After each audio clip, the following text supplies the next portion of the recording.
Section 1.4. This is video number 2. We're going to talk a little about variables here. I technically, we haven't officially talked about it. I probably have used a couple here and there and even mentioned them. Our sort of official definition here for a variable is a symbol used to represent an unknown quantity.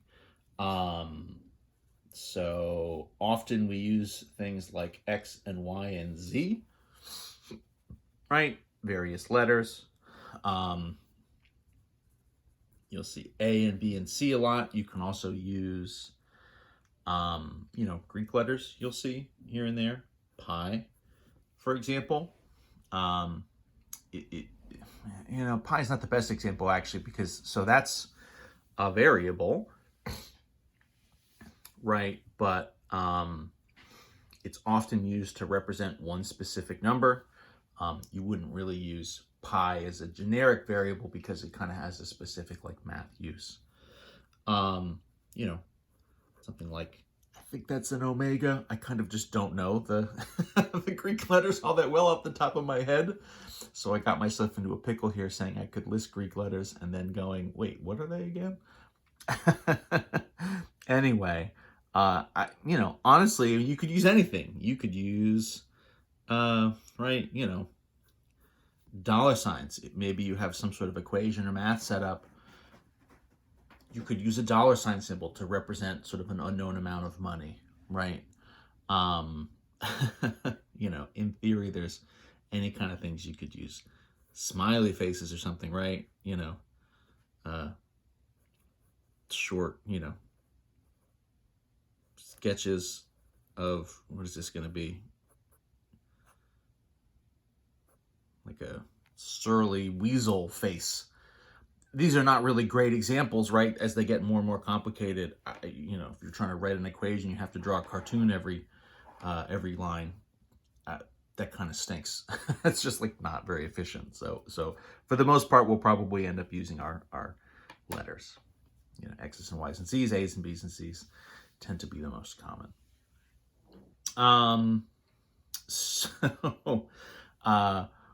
Why do we care about variables? Well, the reason we care is we'd like to be able to do just sort of bigger math problems and think about things in a little bit of a bigger scope. I mean, there's arithmetic, which is good for, day-to-day here and there kind of stuff, right? How much is the change in my pocket worth, right? What's the tax on this going to be? I mean, different things like that. You can just sort of do a quick multiply, add, divide kind of thing. But we'd like to be able to do stuff a little bit more generally and sort of think bigger. And so as we start to develop, look for patterns, we start to develop formulas, right, that represent different things that are sort of happening generally. Say, for example, you get $500 for your paycheck every week or something, right? And so you want to be able to kind of represent, okay, so in theory, that's $500 for 1 week, $200 for two, or $1,000 for 2 weeks, $1,500 for 3 weeks, and so on and so forth, right? I mean, you can kind of individually do all those calculations, but you could also sort of say to yourself, the amount of money I'll have after, however many weeks, I could represent as $500 times the number of weeks. So you might use a variable there, W represents the number of weeks, right? So 500 times W will tell you how much money you're going to get, after 10 weeks, 20 weeks, 100 weeks, right? Rather than adding 500 all those individual times. When we start to use variables, what's going to happen here, formulas, all these things are different sort of examples of algebraic expressions.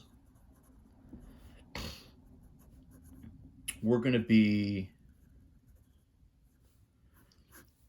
using a lot of these, and we'll be sort of bouncing back and forth between expressions versus equations. So I'll just sort of say right off the top, this is not an equation. It's, line 1 of my definition. What is an expression? Well, I'll tell you what it's not. It's not an equation. There's no equals, right? There's no equal sign. So an algebraic expression is, I would think of it just sort of a chunk of math that's going to include numbers, variables. I should write this. A chunk of math, a very technical term. So that can include just any of the following, right? Numbers, variables, right, that we just sort of introduced. Any of our big four operations, exponents, any kind of grouping symbols, which we've sort of barely seen, but we had parentheses there for a minute when we were talking about distribution, right? So an algebraic expression can have any of that stuff. And so it's maybe just representing kind of one quantity. An equation is sort of representing, a whole different idea where you have two of these expressions that are equal to each other. And so there are sort of different rules to moving around an equation, and to a certain extent, you're trying to solve for a particular value. An expression is kind of junk, is sort of like, here's this just like piece of stuff. It represents, some particular value. So like we said, for example, something like 500 times W, right? So that's maybe $500 per week that we earn, right? So that would be sort of an algebraic expression that represents the amount of money we're going to sort of get from our paycheck, over time, over some number of weeks. You could do, you've got a big bowl of candy, and you want to give every trick-or-treater 3 candy bars. So you can say, okay, so my candy C divided by 3 bars per trick-or-treater, right? That's sort of candy bars divided by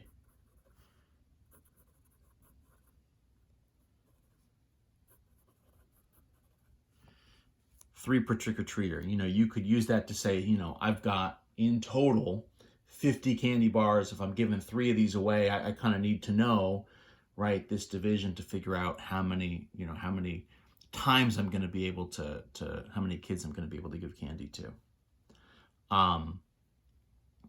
What you can do with these expressions is then you can evaluate them, right? So evaluate an algebraic expression by subbing in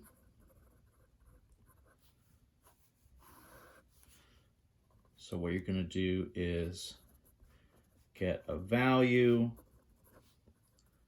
by subbing in a number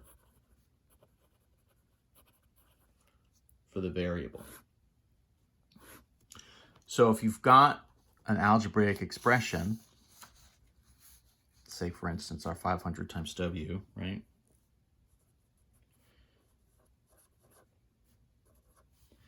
So we could say evaluate for W equals 7, right? So $500 every week times 7 weeks, worth of work, for example, right? What are we going to end up with at the end of this sort of chunk of time? Maybe we're sort of a contractor and we're sort of working over this. This is the period of our contract. So what we're going to do is just replace the variable in the expression with whatever your number is. So W equals 7, so you're just going to rewrite it, right? Times, and a lot of times what I like to do, especially as I'm sort of getting used to it, is put a little parentheses around the number. So throw parentheses in to kind of represent where the variable was, right? And then your sort of next step is just do whatever the math is that's there. So once you've replaced your variable with a number, then you just have, what we would say is sort of an arithmetic expression, right? So rather than an algebra expression that has a variable, now we just have arithmetic. We just have math to do, in this case, 500 times 7. We know 7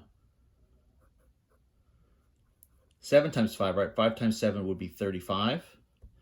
And so if I'm doing this here, I can't quite remember if we've ever talked about this shortcut. I think we have, right? Multiplying by numbers with just extra zeros. So 7 times 5 is 35, and then you have these extra 2 zeros. So your answer here, right, is just going to be 35 with those 2 zeros on here. So for us, this would be 3,500, 3,500, right? So that would be evaluating that sort of, earnings, that sort of salary expression that we came up with for 7 weeks. Let's do a couple more just sort of generic examples in the homework, right? You can do some of these that are kind of representing something in the real world, or we can just do some generic examples.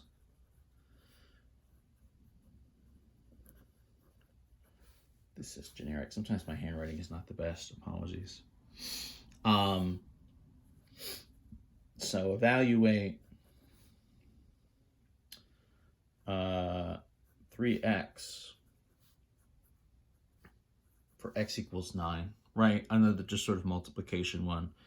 So then you're saying 3 times your value, right? In this case, 3 times 9. We know 3 times 9 is 27, and we're good to go, right? Not a problem at all. Let's evaluate y squared, right? Y to the 2 for y equals 7. So this is an exponent one, so I'm going to put in y equals 7. So I'm going to replace the y entirely. I'll do a parentheses here, right? So parentheses 7, and then what's happening, right, my kind of math operation is that's getting raised to the 2 is getting squared. We don't see these exponents normally with parentheses around them if they're by themselves, but again, we're sort of writing it this way just to sort of make sure we're clear about what we're substituting. You'll see as these expressions get longer and more complex in some of the chapters coming up, we get into the concept of what we think of as the order of operations. As our expressions get to have more and more parts to them, we have to sort of make sure we're going through things in a particular order. In any event, so the parentheses in that case become really important. I'm still using them here just sort of to get us started. So 7 to the 2, 7 times 7, of course, 49, that number we all know and love. You can even do things with multiple variables. So let's evaluate 4xy. This gets a little bit into some notation stuff. So that means 4 times x times y, right? So let's evaluate that for x equals 2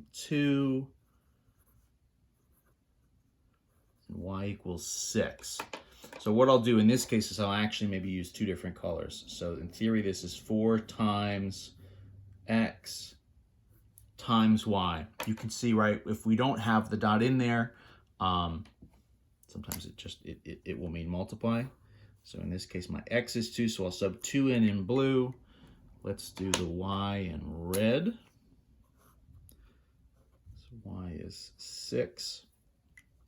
And again, we sort of talked about multiplication. The order here doesn't matter. 4 times 2 would be 8. And then we'll multiply by the 6. 6 times 8. So my result here would be 48, right? So in theory, you could do this with as big an expression as you want and as many variables as you wanted to. Obviously, the more variables, the more things, the more steps, the longer it takes. But the principle there is the same.